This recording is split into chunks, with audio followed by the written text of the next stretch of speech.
कृपया समय का ध्यान रखिएगा। बहुत बहुत धन्यवाद सभापति महोदय। सबसे पहले तो मैं इस ऐतिहासिक बिल पर जो मुझे मौका मिला है, मैं पार्टी संगठन को भी बहुत बहुत इस बात के लिए धन्यवाद करती हूँ कि उन्होंने मुझे मौका दिया है इसके लिए।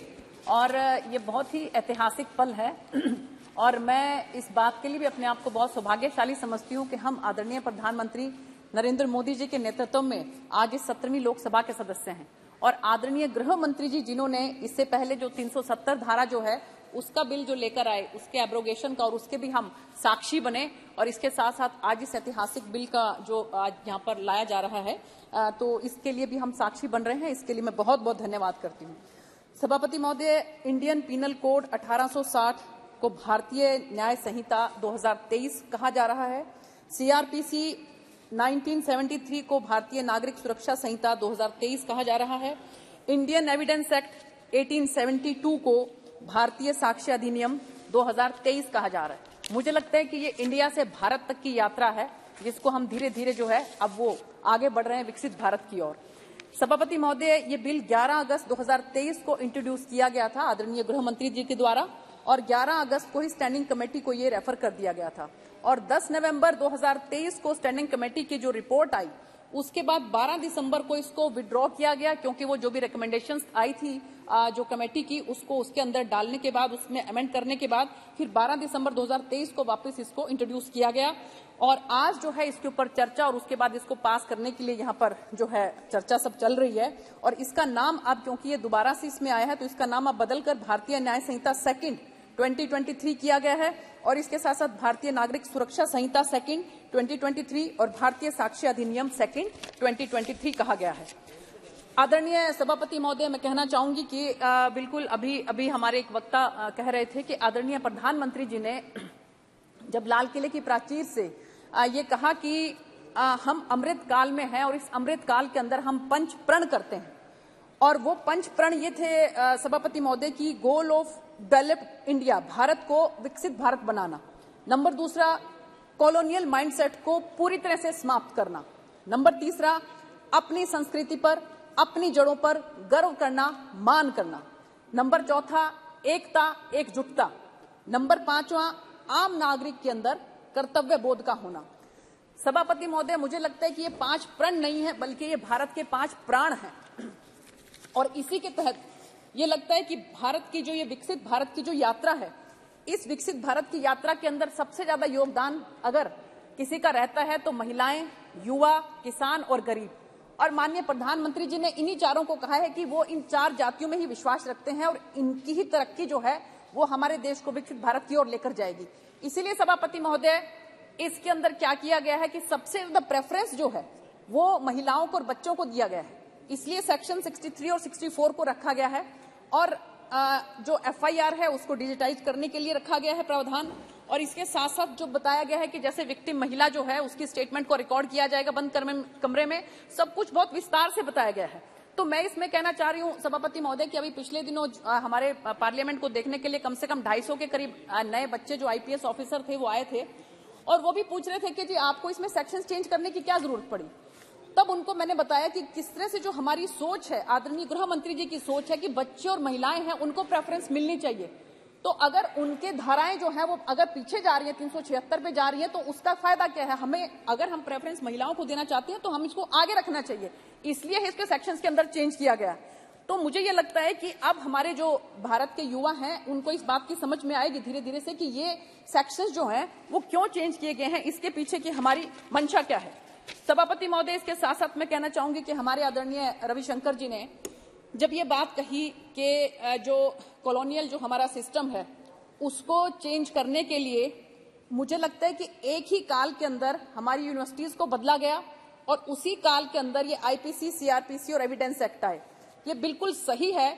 जब मैंने पूरा इसका विश्लेषण किया सभापति महोदय तो मुझे पता लगा कि 10 जून 1834 को थॉमस वेमिंगटन मकॉले भारत में आया था और 1834 में जो है वो अंडर चार्टर एक्ट 1833 में जो है ये फर्स्ट लॉ कमीशन जो है आया, उसके तहत इसका ड्राफ्ट बनाया गया। ये जो एविडेंस एक्ट है इसका ड्राफ्ट बनाया गया।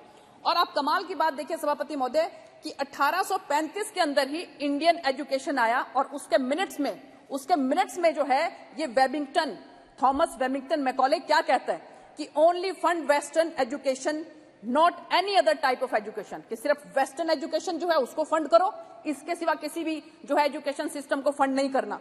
नंबर 2 उसने क्या कहा सभापति महोदय, close all universities that only offer courses in eastern philosophy, उन सब यूनिवर्सिटीज को बंद किया जाए। आपने देखा होगा तभी जो है धीरे धीरे हमारा एजुकेशन सिस्टम क्या हुआ। 3rd नंबर पे उसने क्या कहा सभापति महोदय, just a small number of Indian should receive government education, these Indian would then instruct the rest of the populace. थोड़े से को पढ़ाओ, जैसा कि वो सिस्टम उन्होंने बताया कि भी हाँ एक जो है हुकूमत का सिस्टम, बाकी वो सबके ऊपर राज करेंगे, द डाउनवर्ड फिल्टरिंग पॉलिसी। और इसके बाद क्या कहा सभापति महोदय, उन्होंने कहा है कि Indian by blood and colour और British by taste, likes, believes, morality and intellect, कि इनको आप ऐसा बना दो। सभापति महोदय अभी हमारे 2 रिटायर्ड जो ऑफिसर्स हैं उन्होंने बहुत विस्तार के साथ जो है, इसके मैं बहुत ज्यादा गहराई में नहीं जाऊंगी, बहुत विस्तार के साथ उन्होंने बताया कि किसमें क्या क्या सेक्शन जो हैं उसको चेंज किया गया। लेकिन मैं इसके साथ साथ मैं आपको कहना चाहती हूं कि मैं स्टैंडिंग कमेटी जो है उसको भी बहुत बहुत धन्यवाद करूंगी कि उन्होंने बहुत बारीकी के साथ जो है इसके अंदर जो चेंजेस आने चाहिए वो उन्होंने करके बताए। और माननीय गृह मंत्री जी ने खुद 158 मीटिंग जो है इसकी अटेंड करी, 12 स्टेट्स जो हैं और उनसे इनकी सलाह ली गई, 6 यूटी से ली गई, माननीय सुप्रीम कोर्ट से ली गई, 16 हाई कोर्ट से ली गई, 5 जुडिशियल अकेडमी से ली गई। समाप्त कीजिए। सभापति महोदय मुझे प्लीज देखिए, महिलाएं जो है एक पहले बोलिए, उसके बाद मैं दूसरे नंबर पर बोल रही हूँ। जी। हाँ जी, इसलिए एक मुझे पूरा करने दीजिए सभापति महोदय। 22 समानता है, कोई विशेष अधिकार नहीं है। 22 लॉ यूनिवर्सिटीज जो है उनसे सलाह ली गई, 142 एमपी से और 270 एमपी जो है उनसे इसमें सलाह ली गई। 511 जो इसके अंदर जो थी उसको अब घटाकर 358 सेक्शंस इसके अंदर कर दिए गए हैं। टेररिज्म जो पहले था नहीं सभापति महोदय, उस समय में 1834 के अंदर जब इसको लेके आया गया कमीशन के थ्रू, आप ये देखिए कि उस समय में जब ड्राफ्ट उन्होंने बनाया कोई मोबाइल फोन नहीं था, कोई कंप्यूटर नहीं था, कितनी चीजें ऐसी हैं जो कि अब धीरे धीरे जो है वो टेक्नोलॉजी के हिसाब से आ रही हैं, तो इसलिए भी इसकी बहुत सख्त जरूरत थी। और इसलिए जो है टेररिज्म को अब इसके अंदर रखा गया सेक्शन 113 और करप्शन को रखा गया है, ऑर्गेनाइज्ड क्राइम जो है पेटी क्राइम को 111, 112 इस तरह से इसमें रखा गया है, और सेक्शन 103(2) जो है जिसके अंदर मॉब लिंचिंग। देखिए सभापति महोदय, मॉब लिंचिंग जो है उसकी बहुत सी घटनाएं हमने देखी, आपने भी देखी, और इसके अंदर अब ये कहे कि 5 या 5 से ज्यादा लोग समाप्त कीजिए। अगर रेस के बेस पे, कास्ट के बेस पे, कम्युनिटी के बेस पे, सेक्स के बेस पे, प्लेस ऑफ बर्थ के बेस पे, लैंग्वेज के बेस पे और पर्सनल बिलीफ्स के बेस पे या किसी अदर ग्राउंड पे अगर कोई किसी को जो है वो मार देता है तो उसको डेथ पेनल्टी होगी अगर उसका कन्विक्शन इस क्राइम में होता है। ठीक। सभापति महोदय मैं कहना चाहती हूँ कि हैवानों और कातिलों को मजहब से ना जोड़ा जाए, मुजरिम जो भी हो उसे किसी कीमत पर छोड़ा ना जाए। सभापति महोदय एक मिनट के लिए मैं इसके साथ साथ ये कहना चाह रही हूँ कि ये बहुत ही सुनहरा मौका था हमारे विपक्षी दलों के पास। गृह मंत्री जी ने ये बिल्कुल साफ कही थी बात कि हम इस बिल को जो है हड़बड़ी के अंदर पास नहीं करना चाहते।